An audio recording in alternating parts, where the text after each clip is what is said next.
100 మీటర్ల పరుగు పందెంలో 10 మంది పాల్గొంటే అందులో ఒక్కరే విజయం సాధిస్తారు. విజేత కావాలని కలలు కనే వారి సంఖ్య కోకొల్లలు, కానీ వాటిని సార్థకం చేసుకునే వారి సంఖ్య చాలా తక్కువ. విజేతల చరిత్ర ప్రపంచ చరిత్ర.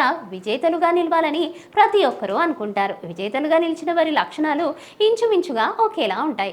వారి లైఫ్ స్టైల్ మిగతా వారి కంటే భిన్నంగా ఉంటుంది. విజేతలందరిలో ఉండే కామన్ లక్షణం సూర్యోదయం కంటే ముందు నిద్ర లేవడం. బ్రహ్మ ముహూర్తంలో నిద్ర లేవడం వల్ల శరీరం చాలా యాక్టివ్గా మారుతుంది. స్థిరమైన నిర్ణయాలు తీసుకోగలుగుతారు. మనమంతా వాయిదా పడుతుంది దేనికైనా అని అంటాం, కానీ విజేతలు అలా కాదు. ఈ రోజు ఏం చేయాలో ముందుగానే నిర్ణయించుకుంటారు. బ్రహ్మ ముహూర్తం నుంచే పనులు ప్రారంభిస్తారు. ముందుగా చేయవలసిన పనులు, తర్వాత చేయవలసిన పనులు, అవసరం లేని పనులు అని 3 కేటగిరీలుగా డివైడ్ చేసి కార్యక్రమాలను మొదలు పెడతారు. అయితే మనలో చాలా మంది విజేత కావాలని కలలు కంటారు తప్పించి దానికి అనుగుణంగా పనులు చెయ్యరు. సూర్యుడు నడినెత్తికి వచ్చే వరకు నిద్ర లేవకుండా లేచిన బద్ధకంగా ఉంటారు.